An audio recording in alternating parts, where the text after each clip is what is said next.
So, by the time you're watching this, the second episode of Raw will have transpired. But this is my review of the very first episode of Raw on Netflix on January the 6th. If you can see by the title, the video, the thumbnails, everything. So, yeah. So I've been sorry again for taking this long to review this, but we're here with the first Monday Night Raw on Netflix on January 6th. Took place in Inglewood, California in the Indie Dome. I think that's how it's pronounced. You know, I noticed a theme with those AAA shows. For how, like, important was. This just really felt like a mini paper.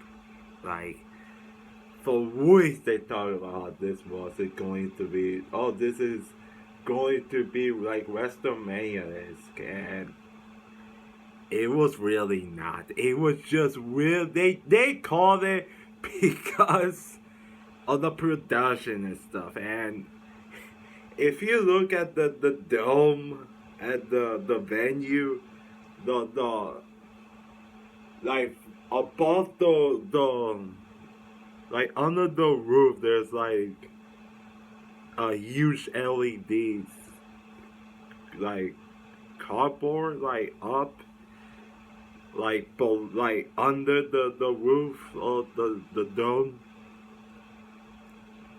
There was like an LED dome that looks similar to, I think, the WrestleMania one back in SoFi Stadium in 2023. I think, yeah. It looked very similar, so that's why they called it WrestleMania, a mini WrestleMania, yes, because of the production. Hey, I will say the production of the show was top notch. They always, and I like the stage where you can. It's like a curved down stage where you can see the fans, and when they shot the entrance, it just looked so cool. So on the production aspect, it was a well done. As far as the show, like I said, it's kind of a theme, and like with the AAA shows, it's like this was mostly us. They play it safe. To say that is just being saying nice, but that's literally what this show was. They play it as safe as it can possibly be, without giving any clear indication of where the storyline's going to go after this. And the one thing I genuinely like about this is that it was mostly a story finish show. They closed the chapter on a lot of stories on this show. Well, mostly. We don't know about CM Punk, Seth Rollins yet, but they mostly closed the stories on the Liv Morgan, Rhea Ripley, thank God, and the romance solo, which, funny, I kinda called this during my Crown Jewel review, like 2 months ago, where I talk about this story of the OG Bloodline versus New Bloodline. It's like I said that they were ramping things up, they were wrapping things up because this portion of the story is about to wrap up. And Lord behold, we have here on this show. So on that aspect, I really like. As far as the overall show,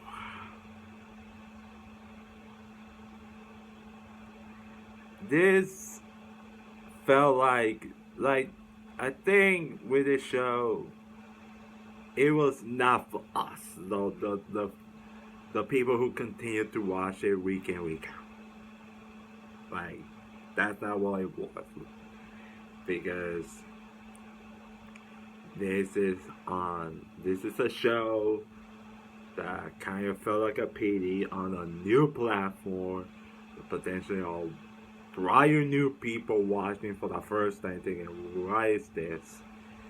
So yeah, and I think on that aspect it all was always gonna feel like a letdown to some of us because it really wasn't designed for us.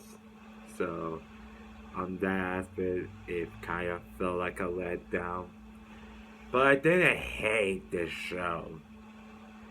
It just didn't completely blow the roof off from me. Like this was a fine show that you really don't need to check. And if you want to rewatch a future Raw on Netflix, like in the future when they eventually have stuff on Netflix from Raw, you don't need to check this rewatch out because this was pretty was an unspectacular but fun show. Like this was a fun show that really wasn't overly amazing or spectacular.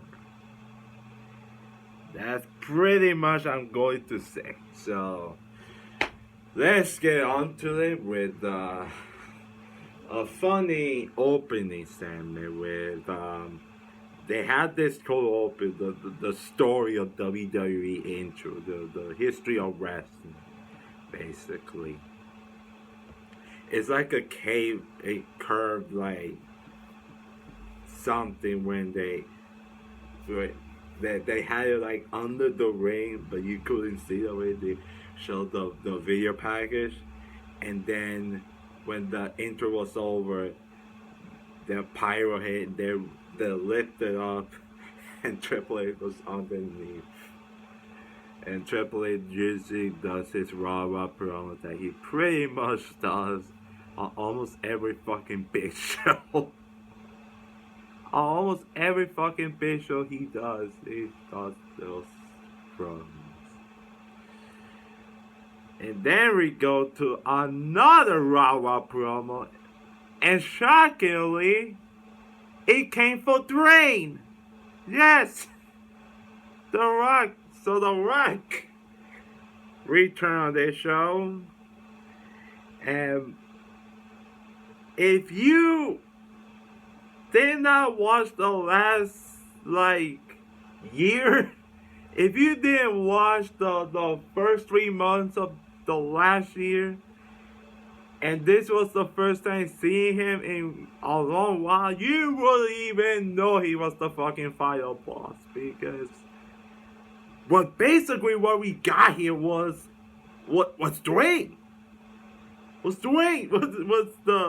He was basically corporate Rock.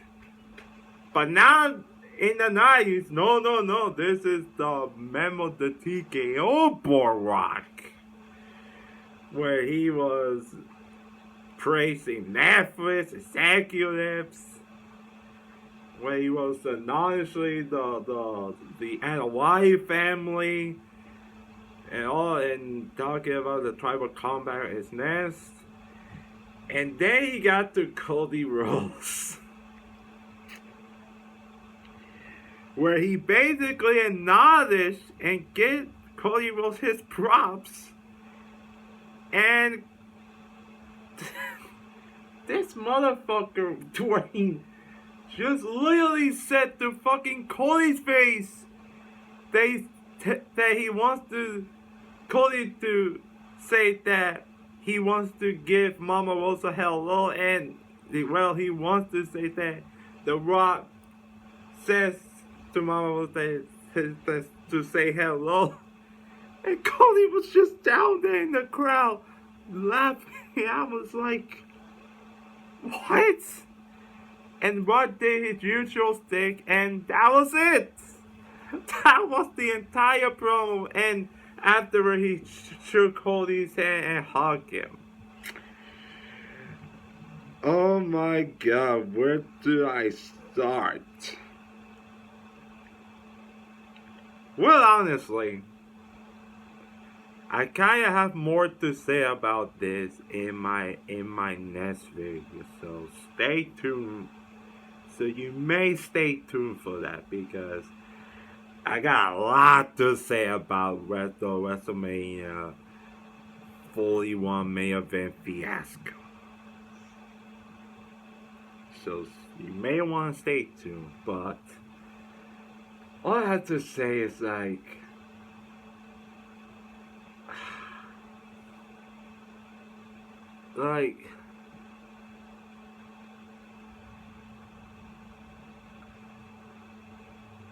it's kind of bold on WWE to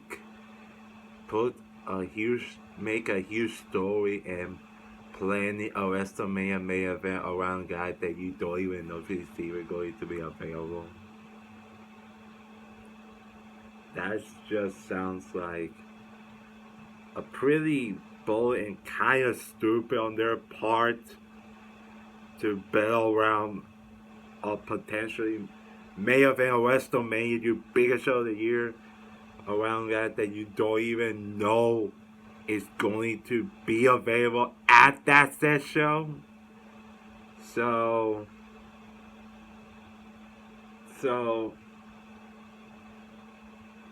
I don't know. So really half of this WWE, but half of this is on The Rock because it's kind of clear that I don't know if he really still gives a crap about wrestling anymore. Like the way he cut this bullet is basically said F wrestling. Like, I'm here because they wanted me to be on here. So it was like this was a nothing promo, and for him to shed away for that final boss game, which was one of the best stuff he's ever done his entire career, and to see him go away from that and hugging Cody after all the shit he put on Cody. It's so funny. It looked bad. If it's not Cody versus Rock at Mania this year, that The Rock basically tiptoe, fuck around Cody, then he pins him, and we're not going to get, and Cody's probably ain't even gonna get his win back on The Rock. Well, I don't think it buries Cody, but it kind of makes Cody look like less than because you have him to get fucked around by this guy, The Rock, and then through the tag match on night one, he pins him. The Rock pins Cody, and then he challenges him that he's coming after him the Raw aftermath, and now he's hugging him and was drinking tequila backstage during the show. Wow, I don't know, and I say it kind of makes Cody a little less than, because if you're Cody, should you even trust the guy after you handed him the championship? They was talking mad shit about your family and stuff like that. Yeah, I can kind of see why, but I don't think he's all buried and stuff. It's just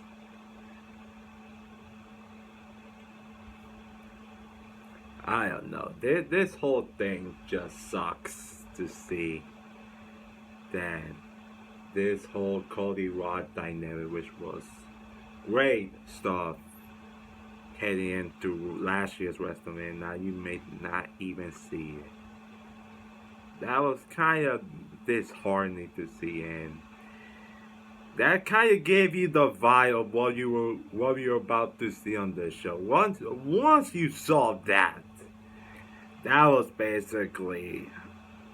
Then we get the first match of the show, the Tribal Combat for the claim, for basically the Ula Father, the claim to be the only tribal chief. So the Dakota against Roman Reigns.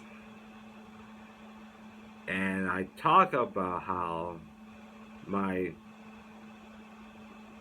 Crown Jewel review, how I felt that storyline felt really inconsistent in a lot of ways, and really felt like they would speed up a lot more than they should have.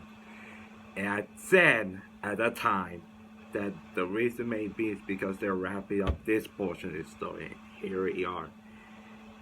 And I'm so fucking glad they did, because if this was the match they were gonna do at WrestleMania,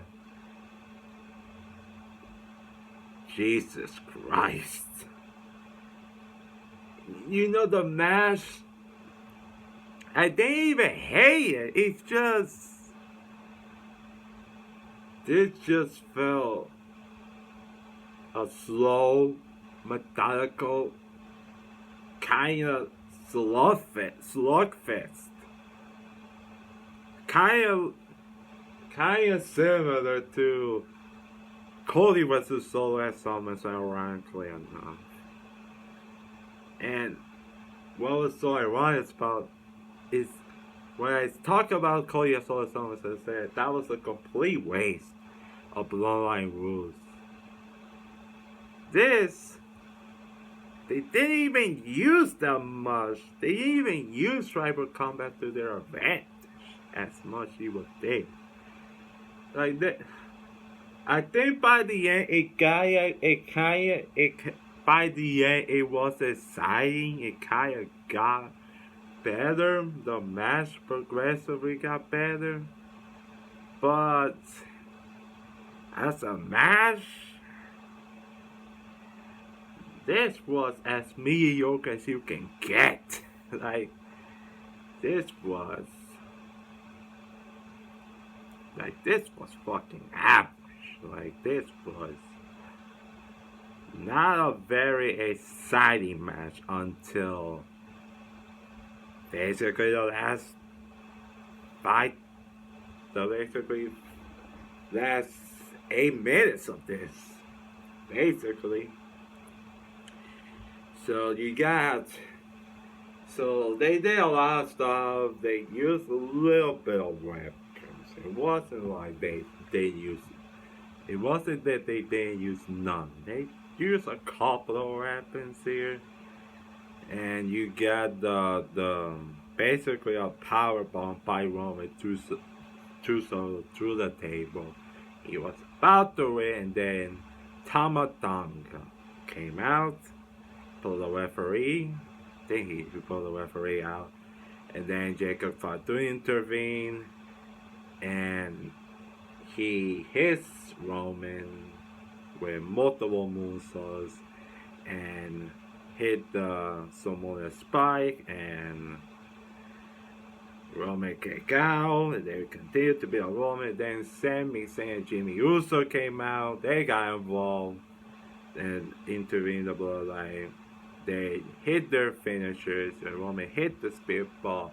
The ref was knocked down because Solo spiked the referee, and like, that made Solo look such a fucking idiot, because it's no DQ. Like, why would you intentionally not give yourself advantage to win here? Like, come on. Like, I don't know why they did it, but man, Man, that looked stupid. Like that.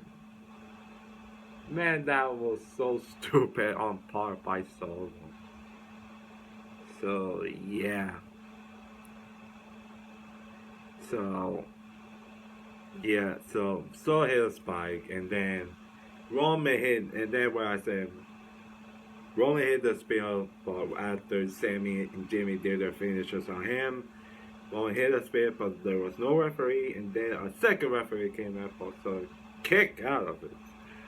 So Jamie, why I messed up Sammy and Jimmy's name for some reason? I tried. Why? So Sammy and Jimmy did the suicide dives onto Jacob Tama. Roman was about to hit a spin, then Kevin Owens hit a stunner on Roman.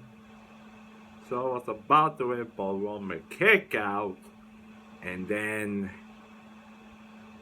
KO tried to hit the package power drive. Then out comes Cody Rhodes. They go at it. They start brawling, and then Roman and so it got back up to their feet. And then Roman tries to hit Superman punch. Solo tries to hit some other spot, but then Roman hit now one for two spears onto Solo to win the tribal combat, and it's back, game back. The Udafa is now once again the tribal chief. And after the match, The Rock came out, hit, basically stared at the woman for like a good two, like it felt like fucking forever. And then pulled the Udafa woman. They did a handshake, their version of it like that. Their hug. Basically, The Rock announced his woman as his tribal chief, basically. So that was a kind of an odd system. I kind of thought like Juan was gonna do something, like I thought of it for sure, but he did. He pulled the father and on Roman, that was it. so Roman has won, has the other fathers, not the tribal chief again. And now that this portion of this story is seemingly to be over, gotta say, like, boy, did we kind of waste a year on Solo. And mostly, and like this main event run of Solo, like, was pretty much a bust, kind of, because okay, so as the tribal chief, it was a good idea, but the execution of it was not good. Like, they only booked Solo to be a threat only when it's convenient. When I say is that, like, he pinned Cody Rhodes, I think at Money in the Bank, but he only won after he got he got hit by 3 crossbows, and was only say intervened by Jacob Fatu, who, by the way, completely outshines Solo in every department. So he does that happened, and then lost to Cody twice, then got pinned by Roman, only to pin Roman and Crown Jewel, and then to get pinned, and then pretty much lost twice in a row. Roman at War Games and now here. So it's like, wow. They just kind of nuked Solo for almost good here. Like, I don't know where you can go with Solo with this new bloodline. Like, there's gotta be something. You gotta assume that Jacob turns on Solo soon, because realistically, where else left to go with this? They completely nuke Solo here. And it's like, I don't know what happens to Roman for Roman WrestleMania. Like, we will have to wait and see, I guess. But yeah, this Solo Sokola main event experiment one is going to be one to be seen when we look back on. And I can almost guarantee it's not going to be looked as fun. So yeah.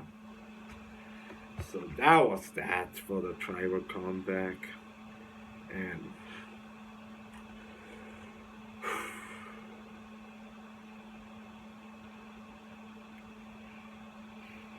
well, this is his last fucking year.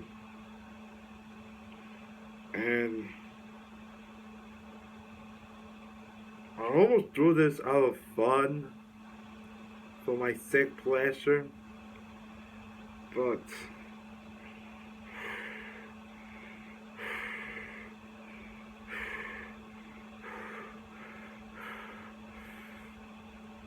only got one more year at this, so also just in a position.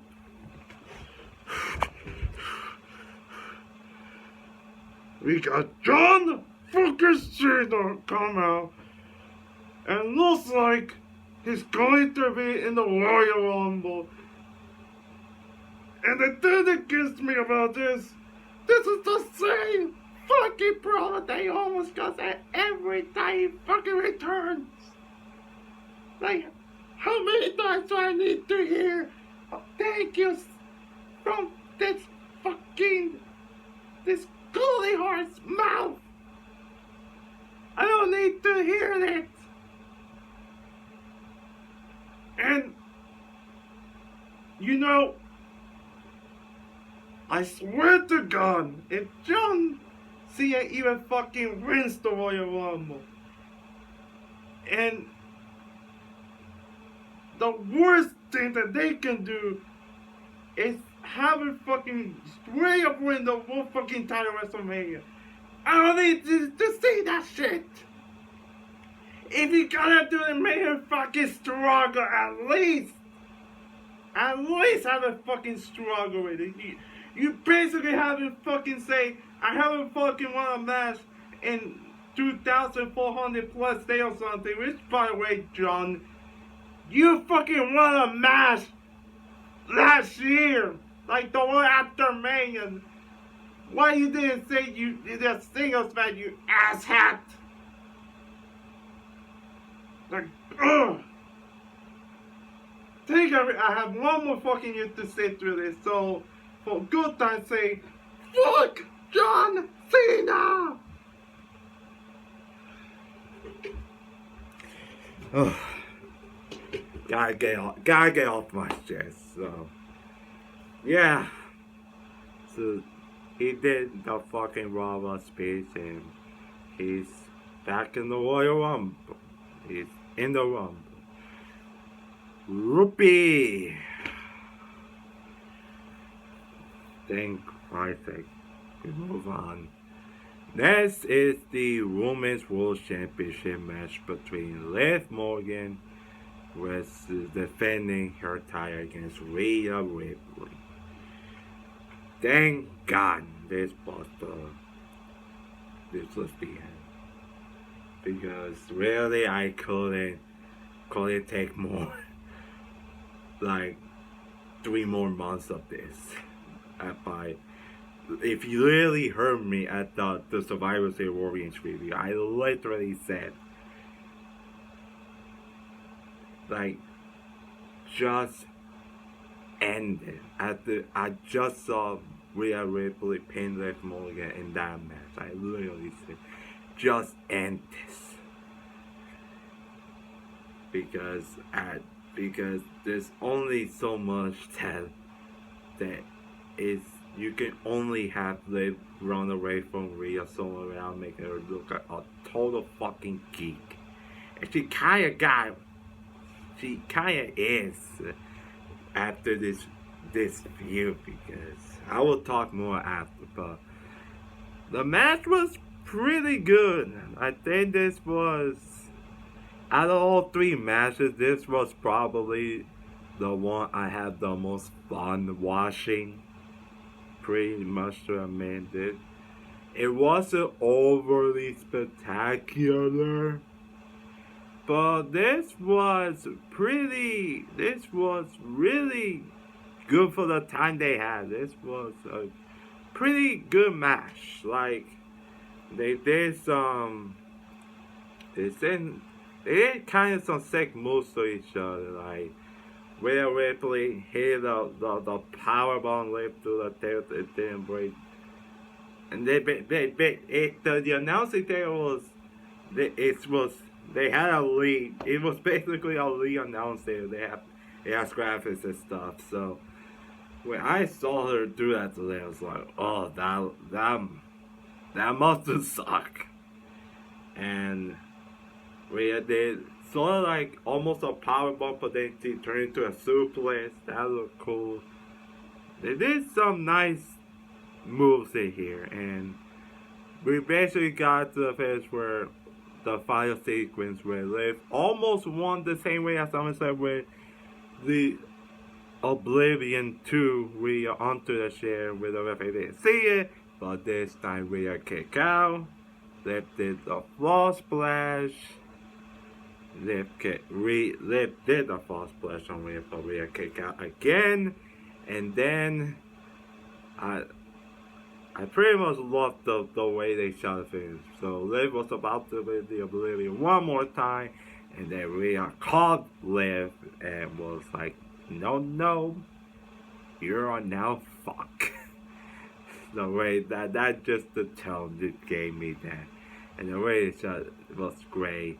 And then Rhea hit not one, but two more riptides to finally beat Liv Morgan, become the two-time Women's World Champion. And after the match, Rhea Ripley finally getting her hands on Dom, but after they teased, he was about to hug Dominic. She gives it a low blow and hits it with a pretty sick red eye. I actually like how Dom took it. Like, he took it really good, and I like how it looked. That looked pretty much brutal. And you know, watching that Postman just kind of confirms my whole assumption that it really wasn't much about Liv versus Rhea. This was about Rhea versus Dom, Raquel, and then Liv. That's basically what this whole storyline has been about since at least after SummerSlam. Like that story went completely off what it was during his direction, during his early direction. It went completely off rails that I was just begging this feud to end, because yeah, it's almost doing a disservice to both Liv and Rhea to almost a degree.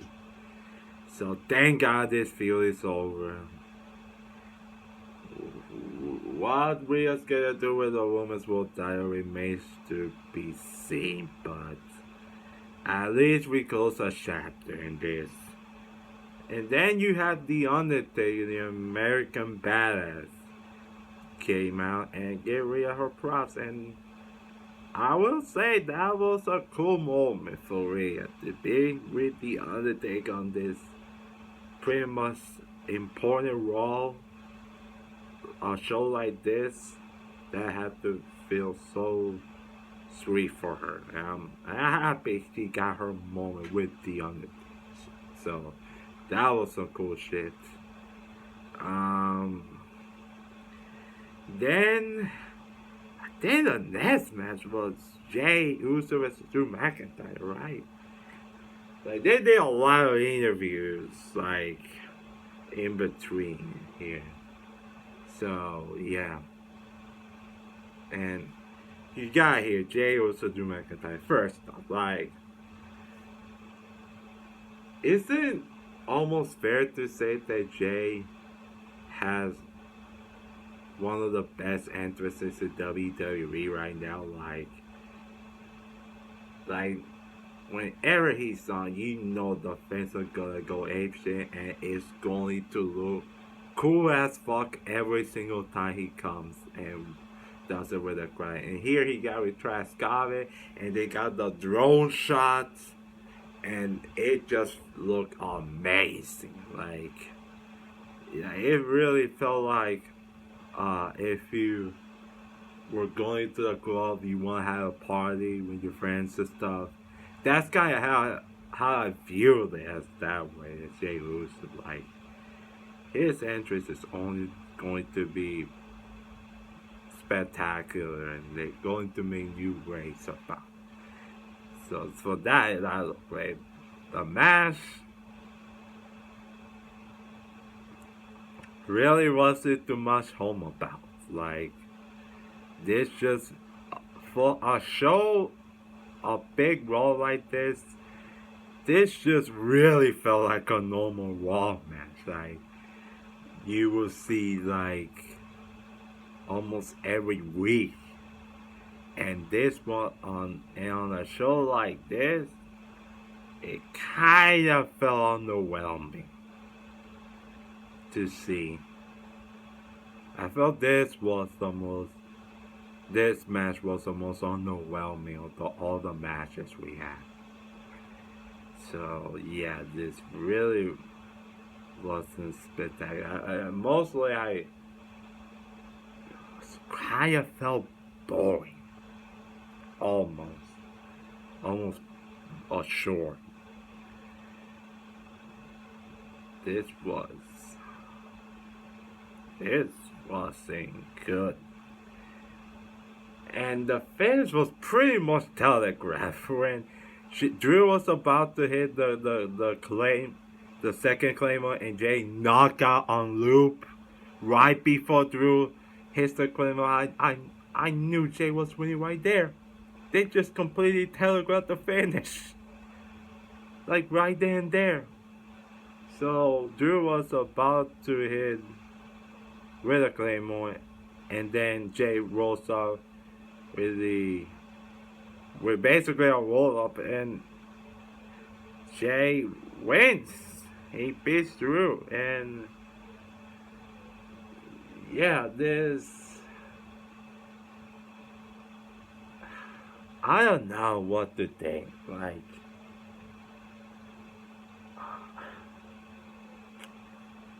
I get they wanted to have a spot for both guys here, but it's like, I don't know, like I don't know, like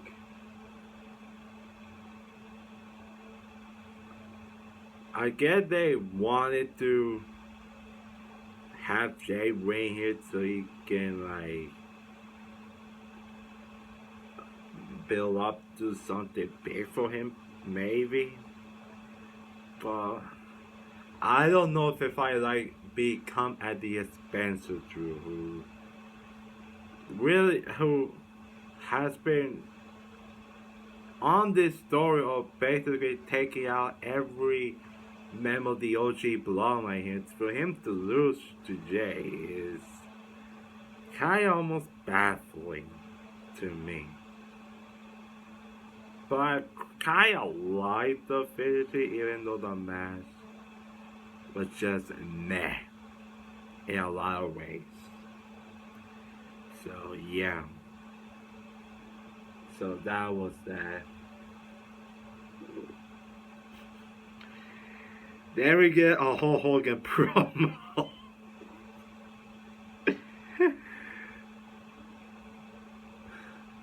This was unequivocally the funniest thing on this show. That's what kind of makes it my favorite part out of my own sick pleasure of seeing this. So Hulk Hogan came out, So Bruce Allen doesn't even do this justice because I imagine being the crowd, they hated of every bit of him as much as the crowd, the people at home did, because my God, did they shower him with?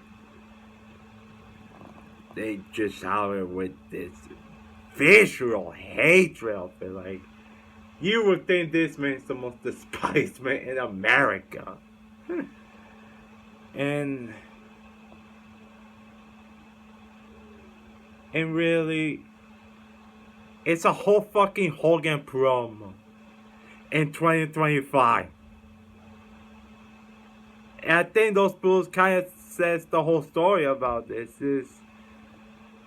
It's the same fucking crap with Hogan when he's not in his NWO mode. He cuts the same fucking promo, brother. Like, Jesus Christ. And stuff like Hulk Hogan really doesn't belong in wrestling in 2025 because it's painfully obvious. Just the promo he cut, it just looks so fucking outdated in wrestling. Like, wrestling has evolved over the years, throughout decades. And to see this guy cut a promo the exact fucking way that he's done for decades is, oh my God. And the Bulls, like, it's not because of politics. Like, it might be, but it's not the sole reason. Because with a guy like Hogan, he has done so much to damage his reputation. Some of the stupid shit he has said, and the racist stuff, the racist stuff that he fucking said he is. Don't let people forget that he literally said where he got caught that he's a racist. And then all the stupid lies, the Hogan lie that comes up in every fucking blue moon. It's just like he has done so much to bury his own reputation. And he has no one to blame but his fucking self. Because he fucking did it to himself. So screw him. And screw this whole promo. Like, how can they not? Maybe some pin and forget, but how could they not know? They kinda they have to know he was going to get this reaction. Like, just when you just look at him, like, why would you think he would get anything other than what he got? So yeah. So fuck this promo. But it was funny the way he reacted to the Root and the Bulls. So that was almost hilarious. So yeah. Then we get to the main event. CM Punk versus Seth Rollins, a highly anticipated bout. Now, before I talk about the match, I gotta say, the pacing on this show was just all over the place. That at times, it just looked awful. Like, you got Seth Rollins coming out, and I swear, his entrance took fucking forever. And I even like talking about his actual entrance, but when he got to the ring, like, he just stalled. endless amount of time. Like, Jesus, that felt fucking overkill. Like, in a lot of ways, that really felt like almost a mini pay-per-view because almost every WWE PLE now is like you get downtimes like this, similar, and it controls the pace of the show so often.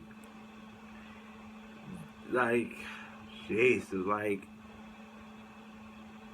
they could give in that time to, I don't know, pull the women's intercontinental tournament finals match. But no, you got a J. Drew McIntyre match, a J. Drew match that kind of didn't even need to be on this show, and then a whole Hogan promo. Like, I don't know, like they have to manage these shows, the time management on these shows better because it really throws the pace off when you do stuff like this. So, Rollins waited extra amount of time on there, and then CM Punk came, and then we have the match, and this is not an all-time classic you're gonna be talking about for years. And maybe this on purpose because they may do future matches, I'm sure, down the line. But this was still great. Like, this was easily the best match on this entire show. And it really showed that Punk is still hanging in the ring, and Rollins, like, still do what he does best inside the ring, and can still perform as great as about as anyone in the company. And these two deliver a great match. It felt to deliver be amazing, but this was still really good to great match. And yeah, it kind of started off slow, but then as time progressed, they got better and better, and like the in-ring rights, they got better, and the crowd really got into it. Like, they felt like this was a hugely mashup because of the personal animosity that these two portray on not just the TV but at times at real life, and the crowd definitely could felt that during this match, and they had and this was pretty much them throwing everything at each other. They were stealing moves at each other, a pedigree to the table, a stomp, and almost a Falcon Arrow, but then gets countered to a GTS not once but twice, with Rollins basically like spinning and running towards Punk as he was on, as Punk was literally laying, and Punk himself just lay out as being dead at that point, and Punk hitting the second GTS to win the match. And yeah, that was, like I said, this was a great match. It's not an amazing, spectacular match, but this was still a really good to great match. Like, I would really love to see them get more matches, especially because you can see of hints that they have chemistry in the ring, like they can gel well. I think they kind of need more matches to show this. So there is that for my Raw Netflix. Like I said, and not an amazingly spectacular show that you're going to be talking about for years. It was only felt like a mini WrestleMania in presentation. At best, it felt like a mini PLE with with stories being concluded. And like I said, on that aspect, it was, I enjoy on that aspect. This, like I said, this was not spectacular, but this was a fun show. That this felt almost like a pilot show. I do not need a show like this every week. Now that they are on Netflix, but this was still a decent show. The pacing was off in a lot of ways. There were some things that didn't need to be on the show, like the J. Drew match, and especially the Hulk Hogan promo. But this was, and The Rock doing his thing with Hogan Cody, that just felt depressing more than anything. That we'll talk about more in my maybe next video.